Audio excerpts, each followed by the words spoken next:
Fala, gente, tudo bem? Então, eu me chamo Romário, sou estudante de medicina da Federal de Pernambuco e também passei em algumas outras federais aí pelo Brasil. E hoje eu venho dar continuidade à nossa série de vídeos que eu iniciei, o Enem 0800, para ajudar todo mundo, quem não tem condição, quem tem, enfim, quem precisar desse vídeo, tá certo? E, gente, vê só, hoje eu vou ensinar você a corrigir as questões dos seus simulados, do seu dia a dia, né, de preparação e também do Enem, tá certo, gente? Claro, isso daqui não é uma fórmula universal. Não significa que só tem esse jeito de fazer, mas foi o meu jeitinho que eu aprendi e eu resolvi trazer aqui para ajudar todo mundo, tá bom? Então, depois da vinheta, a gente começa, vou lá pro computador pra gente começar a trabalhar. Valeu!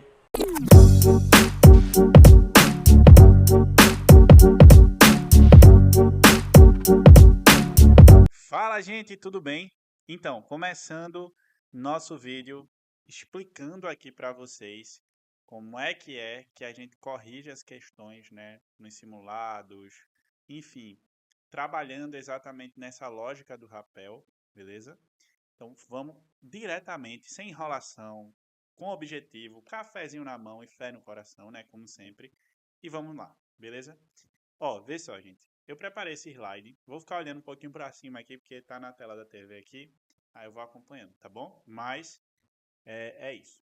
Como corrigir questões? Eu uso o método rapel. Eu já tinha comentado isso no primeiro vídeo. Quem não viu o primeiro vídeo, vá lá e veja, por favor, tá certo?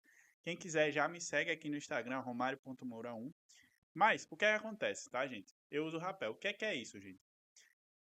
A ideia é justamente uma engenharia reversa, certo? Ou seja, é eu pegar a partir da questão, eu chegar exatamente no conteúdo. Então, eu vou lá, chego no conteúdo a partir da questão. Como assim? A gente tem uma questão aqui que eu vou mostrar na prática. Tá? Ela é de matemática, mas eu posso falar sobre outras questões também.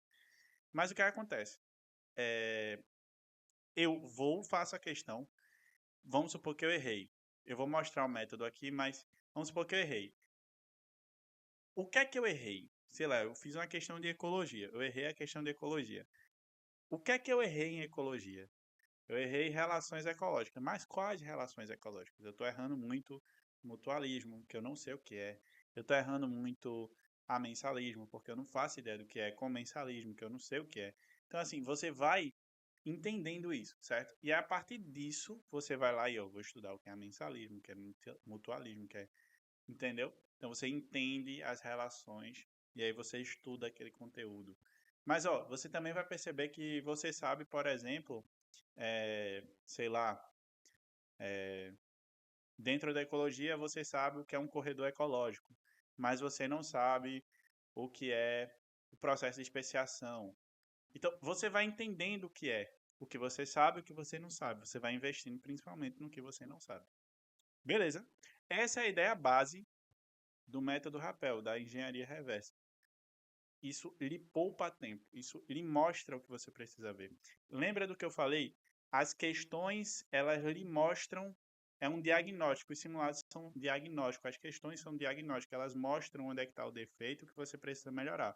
Mas também mostram o que você já sabe e o que você não precisa investir tanto, entendeu? Então ela vai mostrando o problema, mas também vai mostrando pontos positivos, beleza? E a partir dessas questões você usa as ferramentas. Lembra lá, você tem o seu método de aprendizado, tudo bem, você já sabe como é que é, pode ser usando questões ou não, mas se for usando questões, o que é que você vai fazer? Você vai, a partir dessas questões, você vai fechar lacunas que faltam, entendeu? E aí você pode usar as suas ferramentas, que quais são? Aula, teoria, que é o livro, né, no livro mesmo. Você pode usar o YouTube, você pode usar um material, uma apostila. Então, a partir do que você entende, diagnosticou, você vai diretamente dar o problema. E aí, isso você usa as ferramentas. São aulas, são. Entendeu? Beleza? Ok. Vamos passar.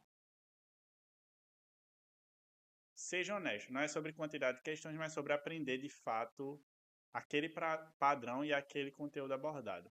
Passe um dia inteiro em uma questão, se necessário, mas aprenda 100%. Isso daqui eu aprendi com um monitor de química. Inclusive, um abraço para ele, né, Lucas do Canto aí, gente fina. Mas ele falou para mim uma vez, eu tava querendo fazer 50 mil questões Cara, eu vou fazer 50 mil questões. Errando tudo. Tudo. Nem corrigia direito. E eu levava para ele na monitoria. E aí ele chegou para mim, muito gente boa. Senhor Mário, veja, eu prefiro que você passe o dia inteiro em uma questão, mas que você aprenda, do que você fique fazendo 50 questões e chegue para mim aqui e não saiba de nada. E aí, desde esse dia, eu pegava as questões e eu comia as questões, cara. Eu literalmente, tipo assim, tinha dia que eu conseguia fazer 2 questões, mas eu fazia, quebrava a cabeça. Eu vou mostrar como, mas eu quebrava a cabeça até entender mesmo a questão. E aí, só se eu fizesse, só se depois disso tudo, de quebrar, de pensar, de não sei o que, não, eu não conseguisse, é que eu levava para a monitoria. Porque aí eu ia conseguir realmente ter o auxílio para entender a questão. Entendeu? Mas isso depois de ter tentado. Eu não ia chegar na monitoria, por exemplo, e ia dizer assim: monitor, me explica isso aqui. Só porque eu não entendi. Tipo, no sentido, tipo, eu nem tentei. Eu só fui lá, fiz e pronto. Mas eu não tentei refazer, não tentei buscar, entendeu? Quando você tenta, você vê uma linha tênue entre o entender e o não entender.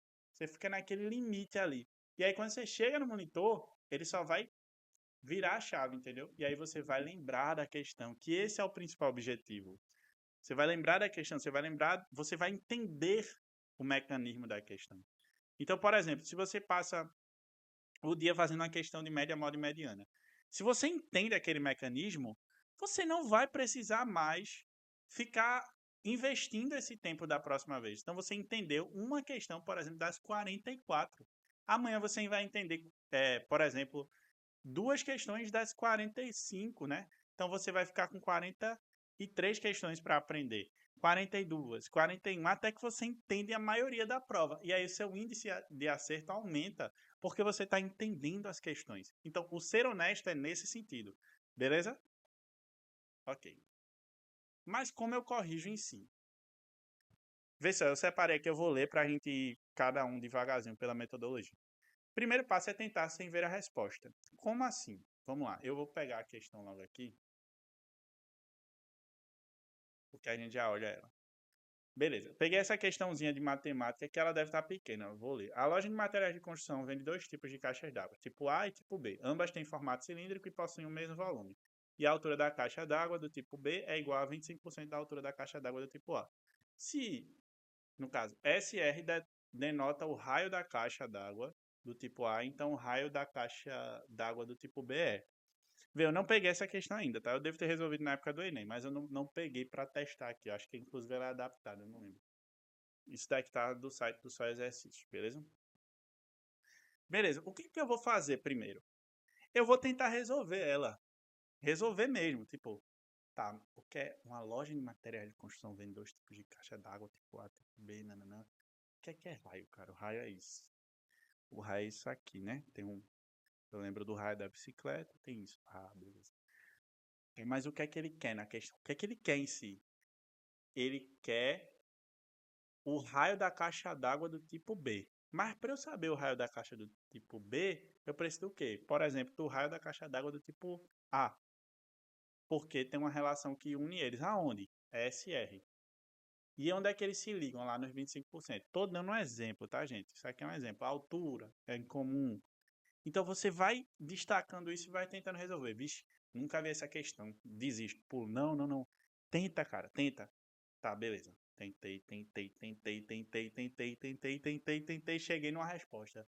Sei lá, R sobre 2. Por que é R sobre 2? Aí tu pensa, pronto. Por causa disso, anota. Marca R sobre 2. Aí tu vai lá e olha o gabarito. Quando tu olha o gabarito, não é. É 2R. E o gabarito não é a resposta, tá, gente? Cuidado. Vocês não vão ver resolução no YouTube de primeira, vocês não vão ver as pessoas resolvendo. Você vai ver, é que letra? A, B, C, D ou E? Aí, beleza? Então, por exemplo, a letra B, 2R, se não me engano é isso mesmo. Faz muito tempo que eu fiz essa questão. Mas aí, o que acontece? Por que que não é A? Aí é que tu vai começar a trabalhar. Como é que eu chego a B? Como é que eu chego a B? Primeiro de tudo, como é que eu vou chegar em 2R? Você vai lá. Tenta mesmo, tenta de cabeça, cara, de cabeça. Pô, eu calculei isso, deu R sobre 2. Mas se eu inverter isso aqui, dá 2R. Mas tem lógica em inverter? Não tem. Por quê? Porque se eu inverter, eu tô burlando a lógica que eu criei. Então eu tenho que pensar em outra lógica, eu vou pensando. Se tiver um quadro, anota, cara. Bota no quadro, expande esse pensamento e vai quebrando a cabeça. Tananana. Eita, cheguei a 2R. Como? Não sei, cheguei. Tem uma lógica aqui, aí tu tenta explicar essa lógica pra tu. Essa lógica, eu cheguei por causa disso, disso, disso aqui. Beleza. Aí tu sabe que tá certo. Beleza, 2R. Tu agora vai para o gabarito com resposta, ou seja, alguém resolvendo, e vai entender a lógica dessa resolução. Beleza, é isso aqui. Eita, não tá igual a minha não, mas a minha tem lógica, aí tu vai entender a do cara, a partida do cara. Isso aqui, não sei o que, tal, tal, tal. Eita, a minha tem lógica, por quê? Porque eu só fiz um caminho diferente na mesma solução. Então tu conseguiu entender o dele e o teu. Tu acha uma solução alternativa para a mesma questão. Isso é genial. Não, a minha não tem lógica. Apesar de eu ter chegado no resultado, não foi correto, não tá certo. Tu percebeu, teve consciência dos teus erros, mas aprendeu o certo. E aí, a partir disso, tu vai lá, anota essa resposta certa, repete falando, ó, isso aqui é desse jeito, não sei o que, por causa disso, entendi. Aí tu vai lá e faz mais questões. Beleza? Porque no caso aqui de matemática, tu pode usar, por exemplo, o R sobre 2, tu já entendeu porque não é quando tu vai corrigir a questão, né? De maneira geral. Mas se for uma questão, por exemplo, de naturezas, de A até E, biologia, por exemplo, vão ter várias alternativas, como a gente deu o exemplo lá de ecologia, mutualismo, comensalismo, amensalismo, não. E aí, a partir disso, você vai ter a oportunidade de não só entender o certo, mas também justificar o errado. Nas questões teóricas, você consegue justificar os errados. Você vai lá e o A, que é mutualismo, por que que não era? Porque mutualismo é isso, isso e isso aqui. Porque amensalismo é isso e isso aqui. E ecomensalismo por quê? Porque é isso, isso e isso aqui. Entendeu? Aí tu vai lá e faz mais umas duas questões da mesma lógica. Vamos voltar para a metodologia, que aí a gente vai trabalhar em cima disso, para a lógica, né? Você tenta diversas vezes até achar uma lógica. Após assinalar alguma alternativa baseada nessa lógica, você verifica o gabarito, não a resposta, a gente já falou. Caso tenha errado, foque em tentar achar uma lógica novamente para chegar na resposta, a gente já falou disso. Nessa etapa, eu indico tentar vários caminhos para o mesmo resultado. Se tiver um quadro, anote e pense. O conteúdo expandido ajuda a visualizar coisas que o papel não permite, é verdade. Após chegar à resposta, verifique se a solução bate com a original, que a gente já falou, e veja se de fato ela é viável. Caso não seja, procure entender o porquê que não seria. Após tudo isso, comece a justificar as alternativas falsas e anote os erros. Isso daqui é mais adequado para a parte de biologia, química e física, né? Mas aí você pode aplicar em matemática se você quiser. Beleza, gente? Então, errei, tive problema, fui lá, pensei, não sei o que, cheguei na resolução, tá. Depois, faço mais questões, mais questões, beleza? Em cima desse padrão, ou seja, eu errei essa questão de matemática que versa sobre raios, sobre, ou seja, eu acho que é geometria plana, né? Não li a questão direito, mas é geometria plana, acredito. Aí você vai lá e estuda essa, perdão, fazer mais questões desse modelo, entendeu? Envolvendo esse tipo de estrutura com outros vestibulares. Vai estar aqui também umas dicas de site para isso. Hoje em dia, né, com a IA fica muito mais fácil, você bota a questão, ela vai já indicando onde é que tem um vestibular que teve exatamente esse modelo de questão. Facilita, é gratuito e é rápido. O Só Exercício também é gratuito, gente. Então tem lá, pode entrar, tem filtro, tá? Eu usava no vestibular também para me ajudar a achar questões. Inclusive, ele não só filtra questões do Enem, de outros vestibulares, tipo ITA, EFON, enfim, vários outros aí, né? Outros concursos também. E isso ajuda você a diversificar e ver várias lógicas em cima do mesmo padrão de questões. Beleza? Tranquilo? Beleza. E aí tá um resumo da metodologia. Por que eu botei livro, apostila, aula e mais questões? Vê. Tentativa e erro é o que a gente falou, né? Que é o de engenharia reversa, mas que aí você vai tentando até entender a lógica ou criar uma lógica em cima daquilo. O livro, por que eu indico o livro? Vê. Por exemplo, Romário, errei a questão. Não estou entendendo nada, porque eu não sei o conteúdo, cara. Nessa hora de tu entender o que é mutualismo, comensalismo, nananana, tu vai pro livro. Porque tu tá ficando ativo, tu tá buscando, vê, tu tá transformando uma aula que tu ia sentar e absorver aquele conteúdo assim quieto em algo ativo, eu vou buscar um livro, eu vou buscar uma apostila, eu vou buscar um conteúdo que antes eu só escutaria. Então você vai lembrar com maior facilidade, você vai entender com maior facilidade. Entendeu?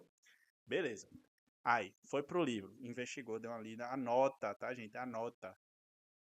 Anota onde? Caderninho de conteúdos, que ajuda você a revisar. Eu botei opcional aqui, porque tem muita gente que não gosta. Gosta de usar o Anki, gosta de usar outras coisas. Então você pode usar o Anki, pode usar outro post-it na parede, o que for melhor para você, tá?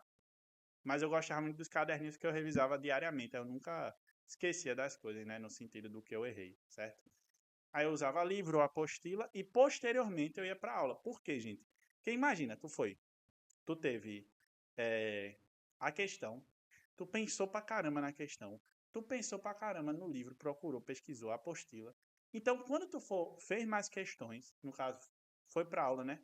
Quando tu chega na aula, por exemplo, quando chega na aula, tu tá com aquela dúvida tão encravada na tua cabeça, de dizer, eu entendo o conteúdo, mas eu não tô chegando naquele ponto. Então, quando tu for pra aula, tu vai perguntar ao professor, tu vai ser mais ativo, tu vai ficar mais atento. Eita, o professor vai falar disso aqui, que é justamente o que eu quero saber. Então, você vai interessado, você vai curioso. Então, aquela informação, ela fixa melhor na sua cabeça. Você transforma o processo passivo em ativo, entendeu? Esse é o objetivo principal, beleza? E aí, você faz mais questões e faz as revisões, que aqui para mim é um ponto-chave, tá? Que essas revisões fazem com que você lembre de verdade, certo? E essa repetição e a lógica podem te levar para outro nível de consciência. Verdade, verdade, tá? Aí a questão, né? A gente já usou ela de exemplo, a gente já usou como fazer, né? E chegar nos resultados, mas tá aí como exemplo. Isso, inclusive, foi do site do Só Exercício, tá, gente? Pronto. Simulados são diagnósticos e eu já falei sobre isso, só ratificando esse ponto, porque assim, os simulados eles te mostram os problemas, enfim, eles te mostram onde você deve procurar. Inclusive, eu vou fazer um vídeo sobre isso, tá, gente? Quais simulados eu utilizei para o Enem. É o próximo vídeo, já está pronto, inclusive eu vou postar. Então, já acompanha aqui o canal que tem muita coisa legal, beleza? É isso, gente. Espero que você tenha gostado. Se você tiver alguma dúvida, bota aqui nos comentários que eu vou responder, tá certo? O máximo de pessoas que eu conseguir. E é isso, gente. Até o próximo vídeo. Bons estudos, vai dar certo. Não desista. Bora pra cima que o persistente é o que chega lá, tá certo? Eu não acho que ninguém que está tentando, nem que seja 10 anos, é perdedor. Pelo contrário, é um cara que é visionário. Ele está pensando para além das barreiras e do momento. E vai chegar. Você vai chegar. Tá ouvindo, né? Então vamos pra cima. Tchau. Valeu!